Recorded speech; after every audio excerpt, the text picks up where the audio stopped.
दोस्तों, 500 साल का इंतजार खत्म हुआ। आखिर वो शुभ घड़ी आ ही गई।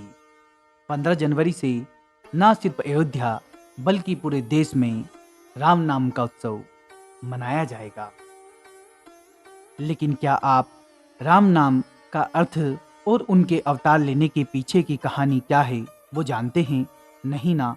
तो आइए आज के इस वीडियो में हम आपको उनके नाम का अर्थ और उनके अवतार लेने के पीछे की कहानी सुनाने जा रहे हैं। राम यानी कि रा, बड़ा आ और माँ 3 अक्षरों से मिलकर बना है, जिसमें रा का अर्थ है रसातल यानी कि पाताल, आ का अर्थ है आकाश, माँ का अर्थ है मृत्युलोक यानी कि पृथ्वी, अर्थात जो आकाश, पाताल, पृथ्वी का स्वामी है वही राम है। ब्राह्मण संहिता में राम नाम का अर्थ है रमन्ते, सर्वत्र इति राम, जो रमा हुआ है वो राम है। संस्कृत व्याकरण व शब्दकोश में राम का अलग मतलब है। रमन्ते यानी कि जो सुंदर है, दर्शनीय है, वो राम है। वहीं एक अन्य अर्थ है मनोज्ञ, अर्थात मन को जानने वाला। राम नाम का एक और अर्थ निकलता है मोक्ष। राम सर्वव्यापी सत्ता है, राम कण कण में है। प्रिय भक्तों, जितना रोचक भगवान राम का नाम है उससे भी रोचक है इनके अवतार लेने की कहानी। श्रीमद् भागवत पुराण, वाल्मीकि पुराण, हरिवंश पुराण, रामचरितमानस में अलग अलग वजह बताई गई है। कहा जाता है कि भगवान राम के अवतार लेने के पीछे 2 वरदान और 2 शाप इसके कारण है। आइए हम जानेंगे कि वह 2 शाप कौन से हैं। पहला श्राप रामायण का बालकांड में इसका वर्णन किया गया है। नारद मुनि को जब घमंड हो गया तो उनका घमंड तोड़ने के लिए भगवान श्री हरि विष्णु ने उनको बंदर का मुंह लगा दिया, जिससे नारद मुनि का बहुत अपमान हुआ। क्रोध में आकर नारद मुनि ने भगवान विष्णु को श्राप दे दिया कि तुम अपने अगले अवतार में मनुष्य का जन्म लोगे और अपनी पत्नी का वियोग कहोगे।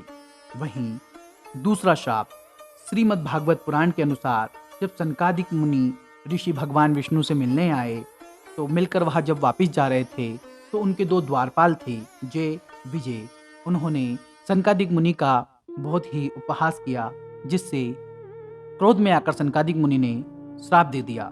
कहा कि तुम तीनों युग में राक्षस बनोगे और तुम्हारा उद्धार भगवान श्री हरि विष्णु करेंगे। इसलिए त्रेता युग में भगवान राम ने अवतार लेकर कुंभकर्ण और रावण का संहार किया। ये थे 2 शाप। अब हम बात करेंगे वरदान की कि आखिर वो 2 वरदान कौन से थे। अब हम वरदान की बात करेंगे। श्रीमद् भागवत महापुराण के अनुसार सतयुग में मनुरूपा और शतरूपा, जो कि ब्रह्मा के अंश थे, उन्होंने बहुत ही कठिन तपस्या करके भगवान विष्णु को अपनी संतान के रूप में मांगा, जिससे भगवान विष्णु ने उन्हें आशीर्वाद दिया कि त्रेता युग में तुम राजा दशरथ और शत्रुपा कौशल्या बनकर जन्मेंगी। मैं तुम्हारे पुत्र राम के रूप में जन्म लूंगा। इस तरह मनु शत्रुपा को मिला वरदान राम जन्म का कारण बना। दूसरा वरदान, रावण ने भगवान ब्रह्मा की बहुत तपस्या की। उसकी तपस्या से ब्रह्मा जी प्रसन्न हुए और रावण ने कहा कि मुझे अमर होने का वरदान दीजिए। ब्रह्मा जी ने जवाब दिया कि इस संसार में कोई भी अमर नहीं है, जो पैदा हुआ है उसे मरना ही होगा।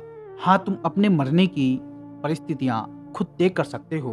तो रावण ने कहा, ठीक है, आप मुझे वरदान दीजिए कि मुझे कोई देवता या दानव नहीं मार सके, न नाग, न किन्नर, गंधर्व, यक्षगण या कोई देवी भी न मार सके, मुझे कोई हिंसक पशु भी न मार सके।